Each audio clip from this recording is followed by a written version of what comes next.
I know that your first encounter with art has been through your father's collection of 17th and 18th century painting. And I was wondering, how do you see your practice and the role of the gallerist in comparison with the one of the collector? If you could ever imagine yourself as a collector, or actually it may be even wider, if you could see yourself as anything else than a gallerist in the art field. I am a collector, actually. Ah, that's great. The fact that you are a gallerist is not excluding the fact that you collect. So it's true what you said. My father was a collector, looking what he collected and trying to understand his passion. I started collecting much later, and the first work I bought was a Klosowski drawing, actually. Yeah, and I'm just, try to buy the artist I represent. I would say that it mingles the fact that you are a collector or a dealer. In a way, it's, I don't see a big difference, because the question is what it means to collect, and then I think it's related to desire mainly, and this is also how I run my gallery. It's mainly desire. Could you tell me maybe the first encounter with a piece of one artist whom later you decided to represent? I think about Ed Atkins. I remember when I saw a work by Ed, which is called Us Dead Talk Love. I was so in shock that, believe me, after I saw this work, suddenly I felt like I got fever. This was when I decided to start working with Ed, and now it's a beautiful and fruitful and long collaboration. How do you see this kind of relationship between, different etiquettes that we put on different contexts in the art world, if they make sense, and what structurally differs in this sense? Well, obviously a gallery is different than an institution, but I think there is also an underestimation of the sophistication of the collector. I can say that there are great collectors that are very, well informed, and they have a certain sensitivity. And this is also something I must say I find here in Torino. This is why I find Torino a special place, because there is a tradition which maybe comes from the arte povera, but then there is also an openness to the young positions and a curiosity, which I find always very important. And in this sense, I guess we also underestimate the importance that fairs can have in this whole process, and how they can be used actually as an instrument from a cultural point of view, I guess, and not only from a commercial point of view. Yes, of course.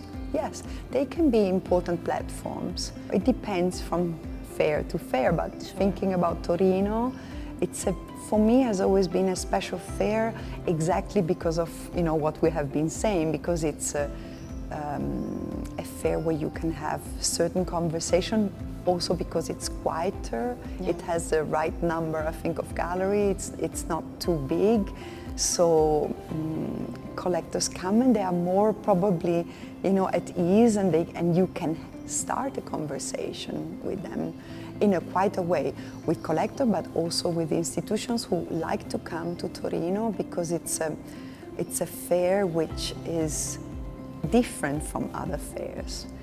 The directors have all been curators. It makes it a different fair.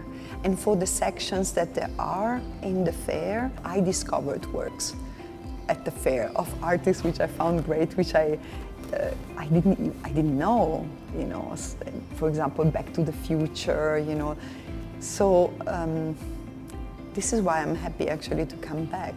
So how long have you been collaborating with Artissima for? Almost 10 years. And Artissima has been my first fair, so I have a certain sentimental attachment. And do you have any suggestions or ideas of how the fair would shift in the future? Because now it's 25 years, and I imagine that since you have been collaborating for so long, you have like a wider understanding of the position of Artissima in respect to other fairs. Artissima should stay as it is. Artissima, for how it has been conceived, and in time changed also with these sections, has always something, a surprise part to give, and this is something I think collectors really appreciate, because I don't know, it's increasingly becoming also boring to go to a fair. Sure. I think collectors come and like to come back because Torino is this special pearl. It's just something different from other fairs. I always try to work in a way as I work in the gallery. So trying to conceive like a small, I don't want to say exhibition because then it seems pretentious, but like a presentation which is coherent and which also gives an idea of what I do, what I like, what's moving me. I would like to ask you, how does the research of new artists happen in your life, and what kind of channels you prefer to use? Like, how important is the non-virtuality of the encounter with the artwork? Or it's fundamental, because I think it's all about language. Sometimes I see a work and then I'm curious, or a work actually irritates me in the sense that I maybe don't like it. And which is good, because I don't think art is here to bring us comfort. This is what I most hate and fight, comfort. I must say, when I see something that makes me feel probably uncomfortable, then it's where I start to look at it more.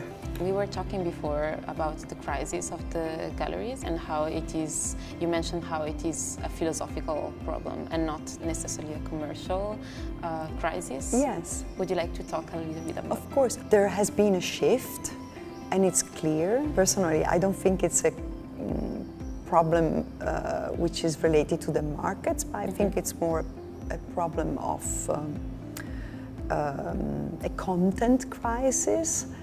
And I would call it a philosophical crisis. People are confused, collectors are confused, they don't know where to look, because the word is confused. I mean, art is just magnifying the problems. And this is why it's important for me, to work in a certain way. Then I represent an artist, which is a writer. But that's fine with me. We're living in complex times, but it's also beautiful.